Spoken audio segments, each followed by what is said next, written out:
Back again with 9178 that is now completely back together. It's had the wood feeder absorbing into it for 3 or 4 days, I guess. And reproducers rebuilt, 1921, of course, Victrola 50. Everything actually seems to be okay. It blended in nicely over here, where there was a really unsightly white spot in the shellac. That's been absorbed the wood feeder really nicely, and it's back to its dark coloring again for the most part. You can still barely make it out if you squint, but it's not really that bad anymore. A lot of the boo-boos that were on there have been somewhat covered up. Not horrible, not horrible. It's definitely a presentable machine now. Not a parts machine, even though I'm sure that's what I bought this for. Surprises in the motor, yeah. I think I already went into some detail about the spring in the last video. So this has a new spring in it. I was lucky enough to have one. I never showed you the old spring. I will go get that now. And I probably should put on a glove. I'll just get a rag to hold it.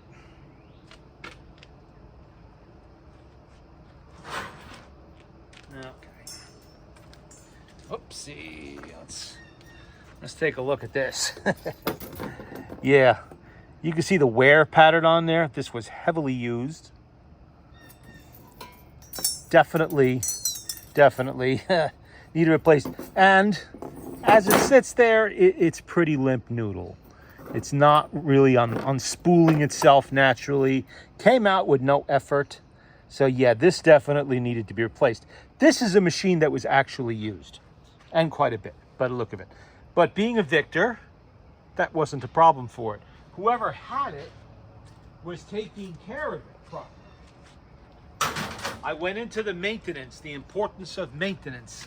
And I can't drum that into you enough with any mechanical device. I don't care if it's your car or your Victrola. You have to do the maintenance. You have to get in there and oil and grease everything. If you do that, a machine like this is going to continue playing forever, basically. You're never going to wear it out. It's just going to keep going and going and going and going and going. And the gears don't show much more than minimal wear. The spring, which takes the most abuse, I guess, that is clearly shot. But everything else is still good. Still in good shape. Everything's working like it should. Nothing is, even the bearing caps on either end of the governor shaft that usually take so much abuse, they're in pretty good shape. They're not all rounded and egged out and everything else. Well, usually it's the one on the side of the gear that does that, not the side of the brass disc, although that can happen too. It's the inner one that usually takes the most abuse. That's usually the one I find that's all bad. This one's okay. It's maintaining a steady speed. It's good. I've played this a number of times already. I know there's no problems here. I wanted to make sure that spring was still in good shape, and it is. I wanted to go into the importance, again, I've covered this before, of reproducer maintenance. Why it is so important to change gaskets here on the back, that's your isolator gasket, and on the front, that's your diaphragm gasket. 1921, they used rubber, of course, that's what they had. And in years following it, you see any number of other materials being used that are, as long as it will seal the air leaks tightly around the diaphragm, which is mica, right in the middle there, and they're soft enough to allow enough freedom of movement for the needle bar and the diaphragm to move in and out, that's fine. You could use the sponge rubber stuff that's out there, regular rubber, 2-piece gaskets. Recently, there's been the single-piece gaskets available from at least 1 or 2 suppliers, I think. That's all good, as long as they're soft enough and they will seal well enough, and they're the right size. You could even use exhibition white rubber tube gasket in these if you wanted to, but it's the wrong color. So it doesn't really look right. But if that's what you have, use it, because that's more than soft enough. That's fine. That'll work. If you don't mind the white gasket there instead of the red, which is what Victor used, and black for the number 4, With white, red, and black. Those are the Victor colors on the reproducer gaskets in the mica diaphragm years. Any one of those 3 reproducers would fit on here too. And I have found all 3 on these machines. Yes, including an all brass number 4 once did turn up on a Victrola 50. That was an upgrade. You can go to the dealer and say, hey, I understand there's a new reproducer out there. I'd kind of like to try it. And the dealer would be happy to sell you any number of them that you wanted. So you could start with an exhibition, upgrade it to the, the number 2 the week after you get the machine, and then the number 4, and so on. And any of the Victor machines. You can find one made in 1903 that has a number 4 on it, or even an orthophonic could be fitted on there, depending on what you wanted to pay for. That's all.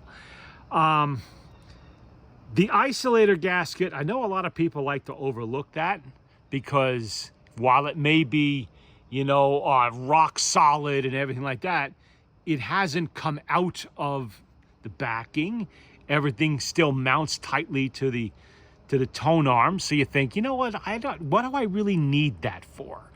Why do I need an isolator gasket? Why do I got to change that? It's a pain in the ass. They're expensive. It is going to cost me $23 to $30 to get a new one sometimes. Sometimes you can't get them at all. And why do I need to change that? I can just leave that. It's holding, unlike the exhibition with its big flange gasket that crumbles and then the reproducer falls off, these don't tend to fall off. Yes, I have seen some that loosened up over time and they came off very easily. That does happen, but rarely.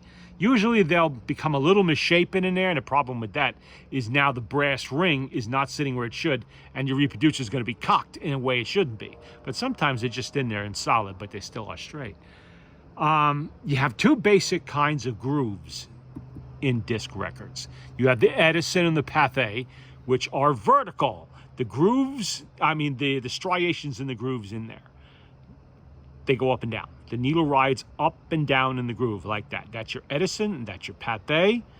Now you have your Victor and so on, the much more common, because so many of these machines were sold and so many of the aftermarket ones, all the off-brand ones were sold. These have the horizontal grooves, horizontal striations down in the grooves. That means the needle moves side to side like this as it rides in the groove.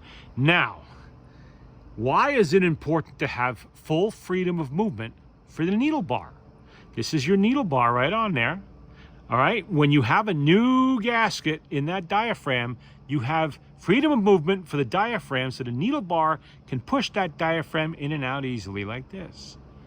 That as it's vibrating through those striations, the needle is hitting them, and then boom, boom, boom, boom. You can't see this with the naked eye. You'd need specialized equipment, but that's what it's doing to reproduce sound. But sometimes you get a little bit more movement than you really expect. That is where, or you have a record that might have a little wobbly or something with the grooves is off. Now, let's see if I can show this on camera. This is a isolator gasket I actually make myself. It's made from RTV silicone sealer, exhibition tube gasket, and the original brass ring. Well, watch this. You see that little, I don't know if this is showing up on camera, but there's a little bit of movement there like that. Okay, that is the reproducer body moving independently of the brass ring that is connected to the tone arm. It's not doing it on its own. I'm having to, put a little bit of force there, but it's moving. It's got freedom of movement. I can wobble it completely around. See, I'm doing that. I really hope that's coming out on camera, but it's what I'm doing. I'm moving it like this. That allows it to move with the needle. That's what you want, because that is not going to help it reproduce sound better. You're not going to gain volume because it's doing that. What you're doing is allowing the needle to properly ride in the groove, bouncing off the striations as it goes, boom, boom, boom, boom, boom, boom, boom, instead of being rigid in there. And now it's bashing into those striations, boom, boom, boom, boom, boom, like this. And it's become a cutting implement. No, you cannot see this with the naked eye. It's happening down in there, and it is cumulative. So as you continue to play your records over time, you are doing a little bit of damage each time. And as time goes on, you are going to wear the record out. Okay? Gaskets are replaceable. Reproducers are replaceable. The whole damn machine is replaceable. This is not. This is the one part of the chain you cannot replace. Nobody that I'm aware of is mass producing 78 RPM, 10-inch black shellac discs anymore. Acoustically recorded discs. They're not out there. You're going to have to rely on the supply that's left. And as they continue to wear out, get broken, whatever, over time there will be fewer and fewer of them, and they will become more and more expensive. Right now, you can buy these things bulk at estate sales, 25 cents, 50 cents, 75, $1, whatever. And you take your risks. Are they good or not? You know, you have to play them to find out. But they're out there. But one day, they're not going to be. Each estate sale where a bunch of these go into a landfill because nobody bought them or took them home, rescuing them, whatever, and there's plenty of them out there. That's that many few left available to us collectors. As they wear out, that's that many less. As they get used for arts and crafts projects or busted in the mail because dumbass eBay sellers don't consider how to properly pack a 78 RPM record for shipment, they're disappearing. So anything you can do, including using fiber needles where possible, that's not possible for most people because they are not being reproduced either, and the supply is limited and they're running out. But anything you can do to prolong the lifespan of the records is a good thing. That's desirable. Now, the isolator gaskets that have been available from the part sellers for the last 50 years, probably longer, they're kind of hard. They're not always made to be true isolators, which means that when they make them, the brass ring is sitting dead set against the brass body. The bottom of the ring, as it sits in this little well back here, is right against the brass. And then the rubber is molded around it, built in a mold, not in the back of this like I do. And that really isn't an isolator gasket. That is a flange gasket. That is something that is just holding the reproducer to the tone arm. Hey, look, once upon a time, collectors really didn't care all that much if their machines actually played or played well. They were looking for display value. That's what they were looking for. And so they would have a hard reproducer. You can make out of hard plastic if you want to. That was fine with them. That was 50 years ago. Today, a lot of people who buy these machines want to play them. They want to play the original records like I do. And some people a lot more so. For me, I'm a machines guy. I like tinkering with the machines, getting them to work properly.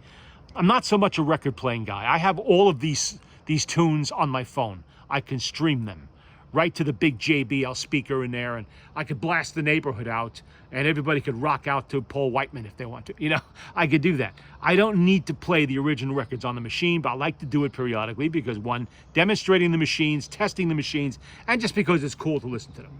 Occasionally I will, but I don't make a constant habit of it. I'm not out here every day spinning records, or inside for that matter. That's why it's important to have as much freedom of movement as you can get. Now, Victor didn't always make true isolator gaskets. If you observe original Victor gaskets, in some cases, that brass ring is bottomed out right against the brass body of the reproducer, which really takes away most of the operation of a true isolator gasket. There's no gap. There's no gap between that brass ring and the reproducer body. It's not truly isolating the reproducer from the tone arm. But some people who have reproduced those isolator gaskets followed the later Victor style where they cast it with a small gap between the brass ring and the body. It was cast that way on purpose to give it that important isolation. But with harder materials, a lot of substitute materials that have been used in the last 20, 30 years, including today.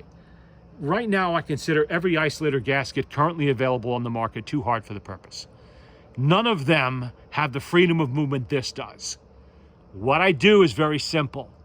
I cut a piece of white rubber exhibition diaphragm gasket tubing that's available from everybody. You can even source it online by the bulk if you figured out what size it is. You can buy it by the foot, and it's soft. It's good and soft. That's the one gasket material that's still just like the original. It is soft. I cut a piece that fits around in there, just like I'm making a tiny, diaphragm gasket right in there. I set it down in the well. Now I take the brass ring, which has had all the old hardened rubber removed from it. That brass ring has little wings that stick out. I should have brought one out here, to show, to demonstrate this. I forgot. I can't remember anything anymore, and that fits in there. Once you got your white gasket in there, that ring with the little wings on it that stick out of the outside of the brass ring fits right down in that well, and the bottom of that ring will go right in that gasket, perfectly centering it. And the little brass rings rest on top of the white tube gasket. Perfect. You set it, you make sure it's straight.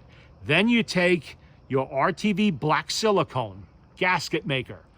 Anybody that works on cars knows what this is. You buy it at the auto parts store, you buy it at Walmart. Sometimes Home Depot has it. You can use Flex Seal also, but you have to work quickly with Flex Seal. And Flex Seal does not really sit well once you open it. You start to have issues with it drying out and all of that, so you have to work quickly and do a whole bunch of gaskets at once. That's Flex Seal, which is perfectly soft for this application. RTV works just as well as Flex Seal, but it will stay a lot longer in the squeeze tubes. And it's a lot easier to apply it in there from the squeeze tubes. And you just run it, a bead, get it all the way down in there, smooth off the top, set it aside, let it sit for 48 hours and thoroughly cure. Now you have a nice, so between that tube gasket at the bottom, that's giving you a little bit of a gap, keeping that brass ring from touching the reproducer body, and the RTV, which is isolating the rest of that brass ring, you now have a true isolator gasket. And you can see it's doing its job. It's not sloppy. It's not flopping around. It's doing its job. It's giving just enough play so that needle can move in the groove. That's what you want. I like them, so the ones I've been making. I started doing this out of necessity because for about 1.5 to 2 years, nobody seemed to have any, and the price shot up to $30 each online. And you know what? I wasn't paying that.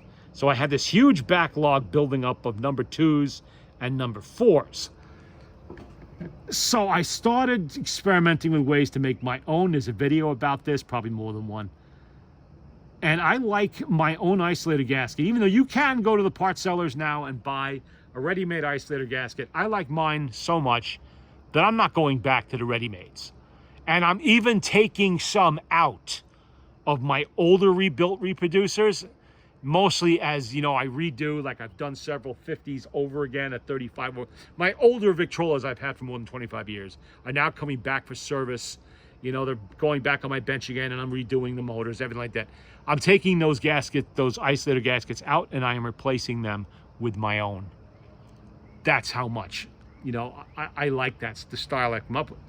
And because it is actually doing the job of an isolator gasket. There are materials that are soft enough to use, but you have to, if you're going to sell them commercially, you need to be able to mold them. You have to have a mold made. You have to, all of that. They need to be able to ship. I make these directly in the back of the reproducer. The reproducer back is the mold. And once it's in there, it's not coming out again unless I scrape it out and, start from scratch, which I'm not going to do, and for another, not in my lifetime, probably. And I suspect very strongly that the RTV probably will outlast natural rubber. Pretty sure it will. It's an artificial material. It's nice and soft. It's perfect. It's ready-made for this.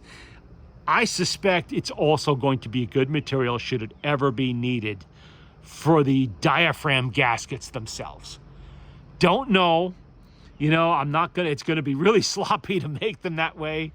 But I think in an emergency, or if I had no other choice, I probably could use RTV to make a pretty good sealing isolator gasket. I'm sorry, good sealing diaphragm gasket.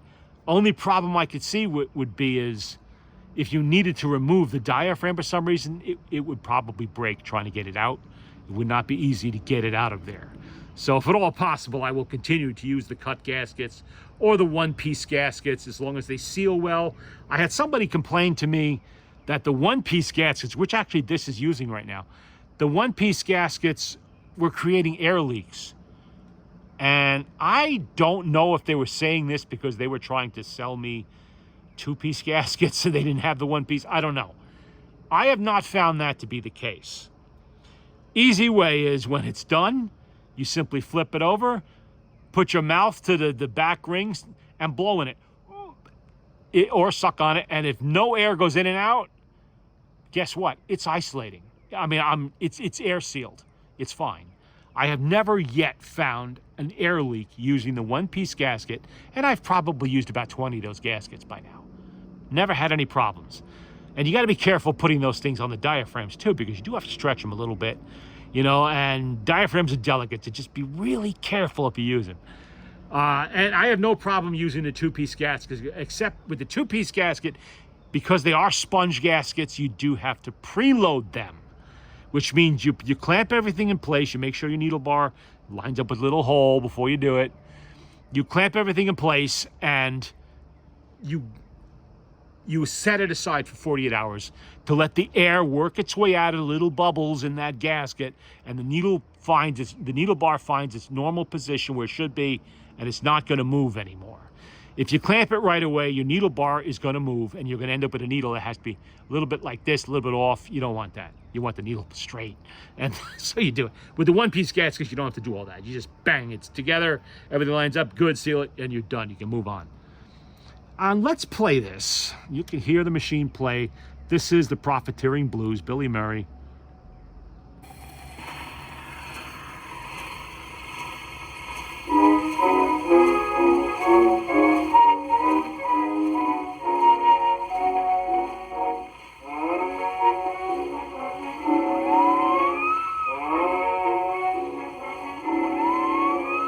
I'm feeling sad, I'm feeling bad. I went to see my doctor today.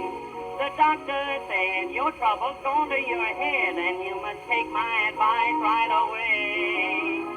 I know just what's wrong with you. Medicine will never do.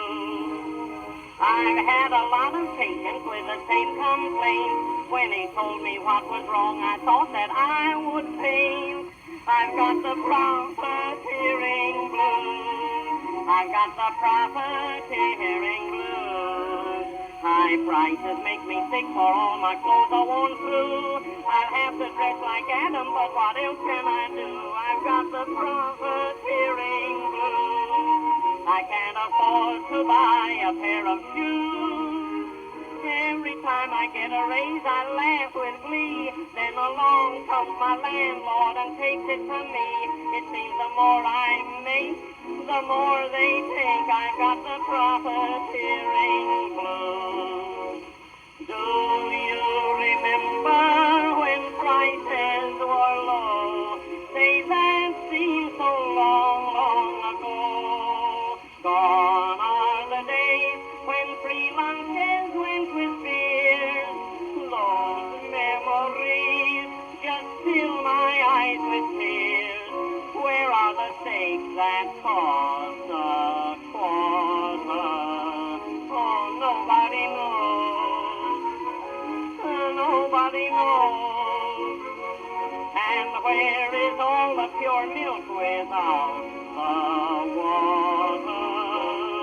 Oh, that was when we were so young, Maggie, when $10 a week was big pay. But that pay today don't go a very long way. You'll be surprised.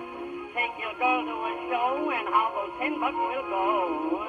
You'll be surprised. Do you remember the Dukes with two pair a pants for 15 bucks.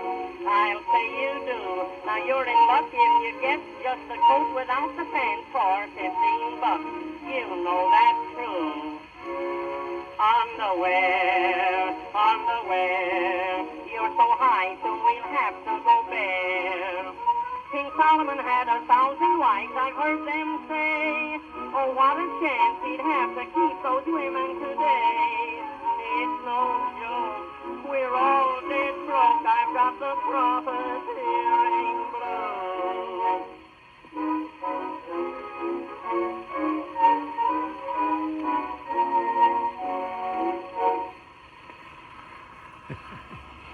Profiteering blues. You can hear the volume. You know, it's got some surface noise in the record because it's old, but that is playing very well. And by the way, that is an original diaphragm. I did not change the diaphragm on this one. It looked to be in good shape. I left it alone. A few little scratches on it, big deal. Don't automatically change your if you're doing your own reproducer rebuild. What's on the back? Oh, by Jingo. If you're doing your own rebuilds on the reproducer, oh wait, why not take a chance and if you know it's no cracks, no splits, no obvious delamination, or you already know your diaphragm plays well, it's just hardened gaskets, why not reuse it? Why spend whatever you have to spend for a modern replacement when there's nothing wrong with the original? I love original parts whenever possible. Every time I use aftermarket parts, it seems I get, yeah, you know what I get, you know?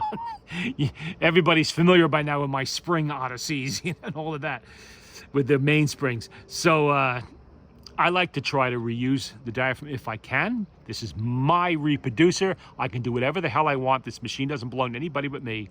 I will probably sell it, but not right away. I have others to sell first. I wish I could, you know, use this method of isolator gasket manufacture on the exhibitions, but that would require a mold, and the material may actually end up being too soft for that. So I don't know how well that would work. But then, you know what? I don't really use the exhibition reproducer very often. Most, for me, I rebuild them all the time, you know, and I'll keep them on the machine if one belongs on there, like my 1913 Victrola 16 with the gold-plated reproducer. I'm going to leave the gold-plated reproducer attached to the tone arm, except when I am playing it. Then it gets the gold-plated number 2, which has one of these gaskets on it now. You know, and if I ever find a gold-plated number 4, which I probably will not, I would put that on there. Although I do use my nickel-plated number 4 on there pretty frequently. I rarely use the exhibition reproducers to play records simply to play records. I'll use it for demonstrating. I'll use it for that sort of thing. I'll rebuild them for other people who want to use them, no problem. But I have better options, so I use them. Why not? Okay, let's play another one. We'll get some dust on there.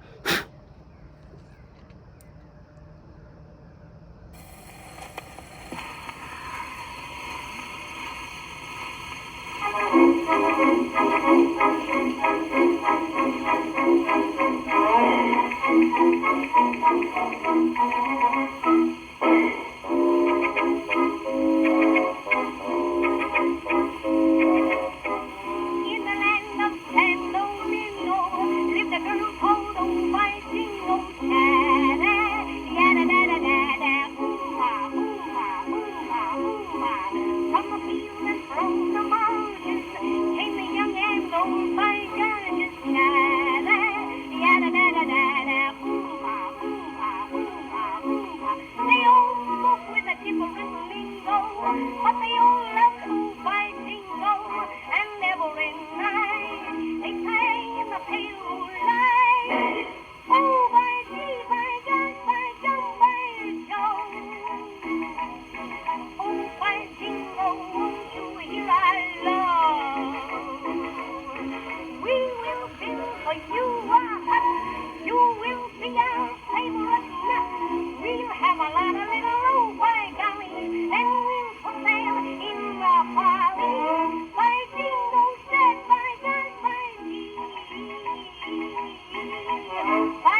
right, Jingo. Yeah, I'm not going to play too many records today. It's only a matter of time before somebody calls me and ruins my video here because I forgot to put it on airplane mode like I usually do. But hopefully that won't happen. Before I play at least 2 records, let's see what else I got back here. Whole box full of them. What's this? Oh, yeah. I don't know. Well, we got... This is a perfect record. I don't remember how good this is. Probably good. It's a Barney Google. Everybody knows that one who knows 20s music, I'm sure. Barney Google had a horse. Okay. Or if you've watched that scene in Boardwalk Empire with Rossetti on the beach. Rossetti's exit, I should say, on the beach. All right. Let's crank this up. And as I was saying about the diaphragm, you hear how good that diaphragm sounds. There's nothing wrong with it. And why not use it if you can? Now, in my case, I'm rebuilding these myself. I'm not paying somebody else to rebuild the reproducer. So if the diaphragm is bad, and it happens, it's on me, and I just do a little extra work. I take it back out, I swap the gaskets, I put it back in, whatever. It's not a big deal at all. If there's a little bit of beeswax in there, I got to melt off the needle bar. Very easy work, doesn't take long. If you're paying somebody else to do it, that could get expensive, so you want them to put a new diaphragm in that case. But if you do your own work, it's a little extra work. If it doesn't work out, and especially if you already know the diaphragm's good because you've played it before you took the reproducer apart, why not use it? Don't waste it. It's mica, it can be replaced, but why spend the money if you don't have to? Plus, you keep a little bit more originality in the machine. I try to keep it original, blemishes and all. I try to keep it as original as I can. Each one of these little scrapes, little marks here, each one of them tells a story. This little scratch over here. This machine's been out there. It was enjoyed in the 1920s. On picnics, family gatherings, in the backyard, in the living room, whatever. It was enjoyed and loved. Somebody took good care of this machine. They used it, but they didn't abuse it, and they maintained it. There was a video, probably I think it was back tail end of the winter or somewhere around there, where I was testing reproducers. I did have a couple. I had done like 20 reproducers. I did have a couple with original diaphragms that they actually were bad. And I've since changed those diaphragms out for new ones, or will as I use them. But there were like 15 or 16 that were good. That's a lot of money. Think about what those things cost. I think they're like $19 now for a damn for a diaphragm, and that adds up. I'm not going to use all those. That was a backlog from a number of machines. A lot of them are back on the machines they belong to, but I keep a few spares too for machines that come to me that have no reproducer. So that works out. Let's hear Bonnie go. I think this is the instrumental version, but I'm not really sure.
sort of some vocals in there, not the whole song, but that really sounded loud. I think this might be electrically recorded. I didn't even look. I better check it. That was a little louder. You see how impressively loud these machines can be. Well, it's got an eccentric in the middle. So I'm thinking, yeah, that's Les Stevens and the Clover Gardens Orchestra. This is probably electrically recorded, I'm guessing. Let's see. Don't Cry Swanee, Jolson, De Silva, Les Stevens, Clover Orchestra. Let's see if this is loud. Probably is too. But we'll play it anyway since I have the record out here. Okay. There we go. Not a good idea to really continuously play your mica diaphragm reproducers with the later records, but you know, once in a while you're not really going to hurt anything. It's not that big a deal. Speed up. There we go.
Not bad.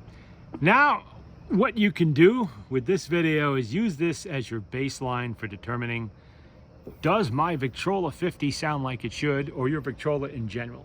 If it doesn't sound as good as this machine sounds, that means you probably need some reproducer work, or you need better records, one or the other.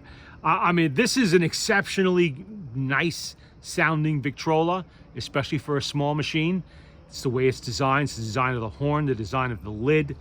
They just have that really loud volume that you don't get with, say, a 2-60 or even the orthophonics. This is a phenomenon of its own. The 50 really is. And in the entire industry in the United States, this, in my opinion, was the best portable machine you could buy between 1921 and 1926. You know, it just, well, in 25 is when they stopped making it, but you can buy these for a couple years after that from the dealers. This was the best machine on the market. The aftermarket, you know, the not aftermarkets, the off brands don't come close. And the ones they made after, they don't have the same soul. They just don't. Orthophonics, I know, oh, better fidelity. Yeah, really? This sounds pretty good to me. It really does. I have not been all that impressed with any orthophonic outside of the HMV 102. You know, they're okay. They're all right. They have better volume, maybe a little bit more clarity. You know, that's mostly due to the records and how they were recorded than so much the aluminum diaphragms. You know, this is where I live. I like these, this type of machine. Playing this, not necessarily this particular type of record, but closest, put that away, close to it. Where is that Victor label record? I was going to show that. So that's Oriole. I know that's later. What did I just had it. Oh, here's another one. Okay.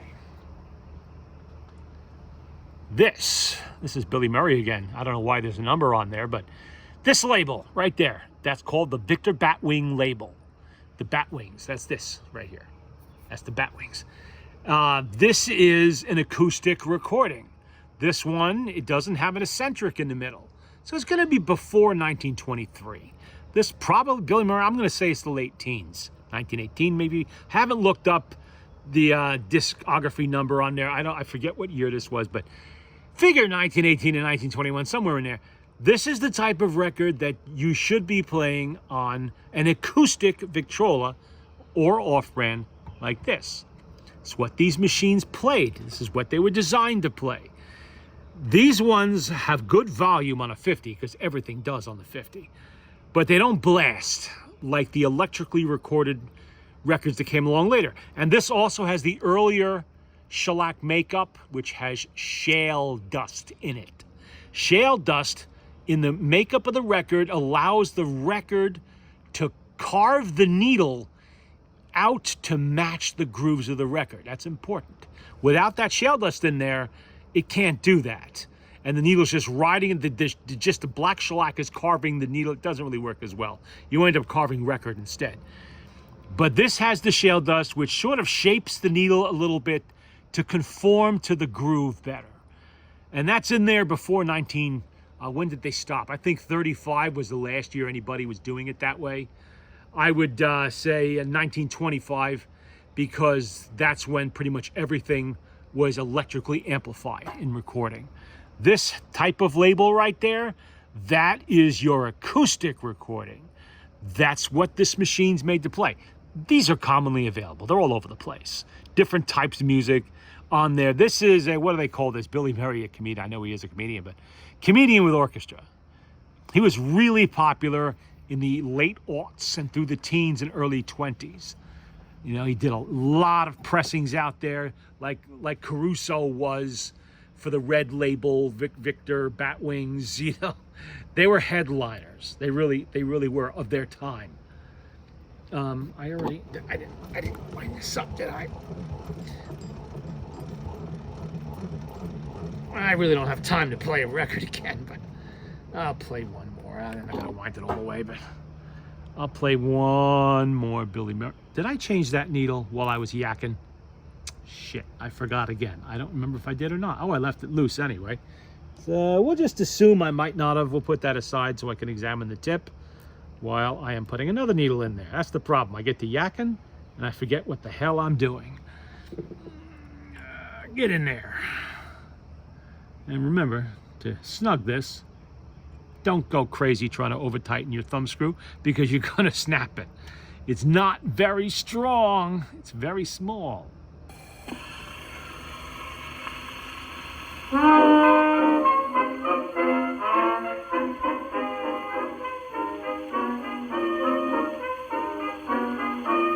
When people write their songs of love, they write of one another. It's always sis or ma and pa, sweetheart or a brother. But love songs that they've aimed at me have all gone on the shelf. I don't think that is fair, so now I'll write one of myself. I love me, I love me, I love myself to death.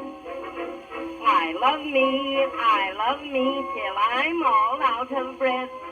I stop at every slot machine that I should chance to pass and give myself a hug and squeeze as I look in the glass.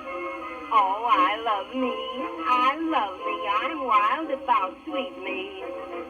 I love me, only me, so I'm content, you see. With me I like to make a date to meet myself at 8:30. If I'm not there, I never wait. I'm wild about myself. I love me, every place I go.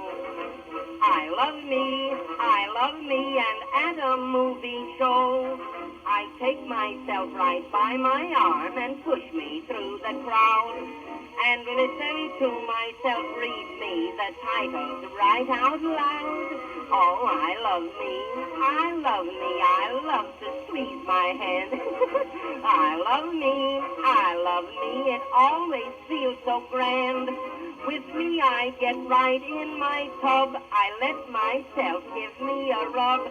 Oh, how I love to feel me scrub. I'm wild about myself. I love me, I'm wild about myself.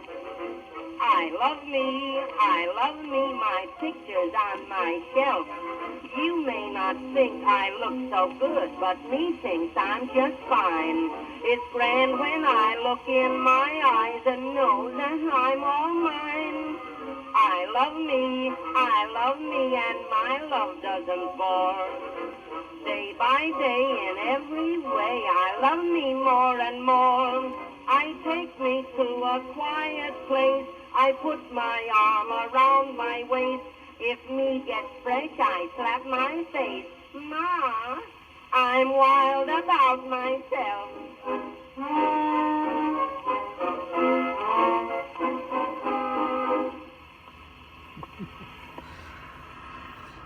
And by the way, I should point out, these records are not randomly selected. This is not something off of the last stack I chanced on at an estate sale or a flea market. These records I've had for more than 30, maybe 35 years. So I already know these are good records for the most part. And you can hear it. They play very well. There's no issues going on there. Nothing weird happening. You never know what you're getting when you try a record for the first time. But these have been played many times before. So I know they're going to play well in here. Barney Google again. Georgie Price. Oh, hey, why not? Why not? Everybody loved Barney Google. This is probably the instrumental version. I couldn't remember if I had or not. I don't know how the hell so much dust. You know what? Stop that. One. No, I don't need to wind it up. Let me wipe this down with a towel. There's dust on here. I don't know how it got on there. They've been in a box. Ugh, come on, give me a rag. There we go. Let me wipe that off.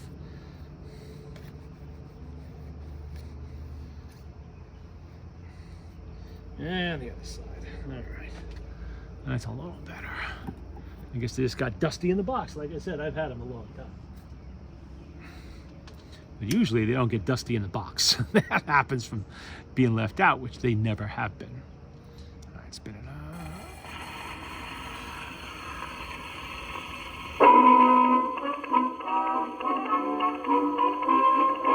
Who's the most important man this country ever knew?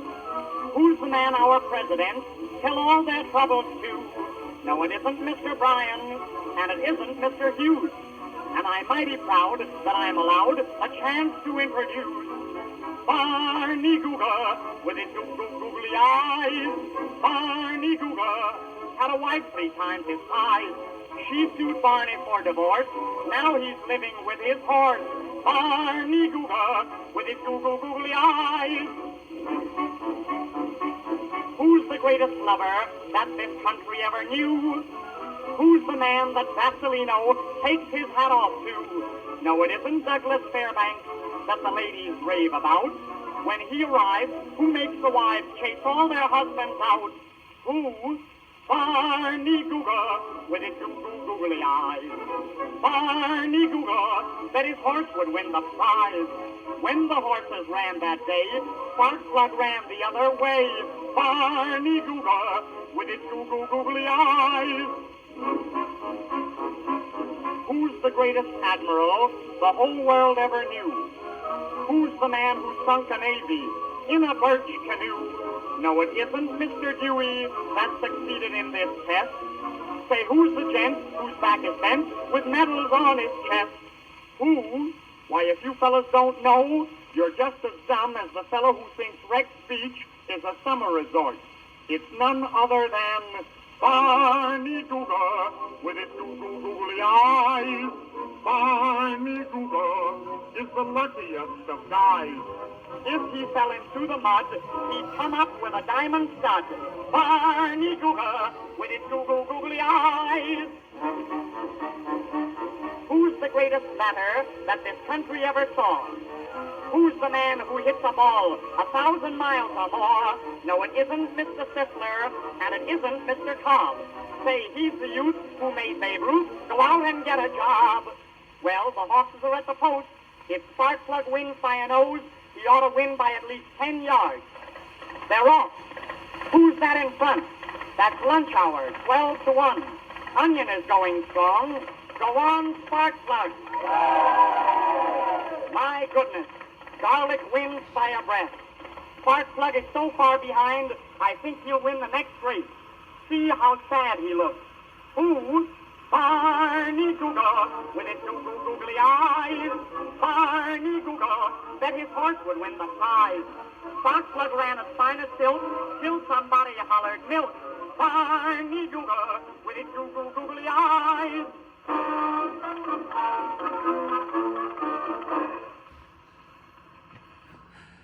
You can see it slowed up there in the middle because I should have wound this up fully before I played it. This record, this copy of Barney Google, is the one that has a little bit of wear on it. Not surprising, given the extreme popularity of that song back in the 20s. Was played a lot. You can see it's got some groove wear down in there. So it needs maximum power to power through it. But that's Barney Google, the original George Price. This is the vocal version. There was another one, 2 or 3 versions of this song that were instrumental and all of that. I don't know where they are, but probably in this box somewhere. Let's see, what slot did I take it out of there? But that'll be it for now. We will let that wind down, and I will be putting this away for now because I have one more left to do. I don't have it out of storage yet, but when it comes out of storage, it'll be on the table, and I will do a video on what it's looking like before I take it apart. So who knows? I might have worked on it partially already. It might be fully done. It's all wrapped in plastic. It's hard to tell what it is, and I forgot to put a piece of paper showing outward, telling me what I had done to it. So we will see. Most of these I either did nothing at all to, or I only did a few little things to, and now I am finishing them, and finally, at long last, there's only one left.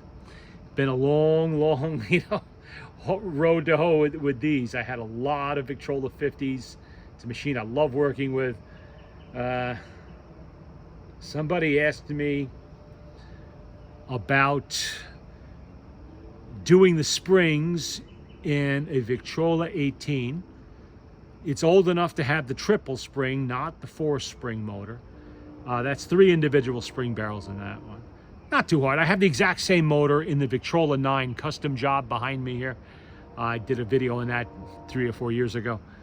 Somebody installed a Victrola 16 or 18 motor in a Victrola 9. Who knows why? He did a really good job though. You can see the video on that one if you go and look for it. Same motor. It's just a straight up cleaning job. Scrub it, clean it, you know, all of that. I don't have to take it out of the machine or handle the machine or anything like that. It's just coming to me. I'm gonna just clean it up and re-lubricate it and send it back. That's it. I don't do that too often, but the gentleman is local and I don't have to worry about shipping anything, and that's a major plus. If somebody contacted me from out of state and they want to ship something like that in here, and I'm not hugely inclined to do that because I hate dealing with the shipping companies, packing boxes, battling with my label maker that never seems to work right whenever I go to use it. You know, because it's been so long since I last used it, I don't remember how to use it anymore. And forget about the post office website. They are nothing but an unmitigated pain in the ass. And every time I go to use them, they've somehow erased my sign-in information. Who knows why? But the long and short of this is I don't like shipping anything. So stuff that gets hand carried into me gets priority. Alrighty then, that will be it for now. And I need to do some other things this morning.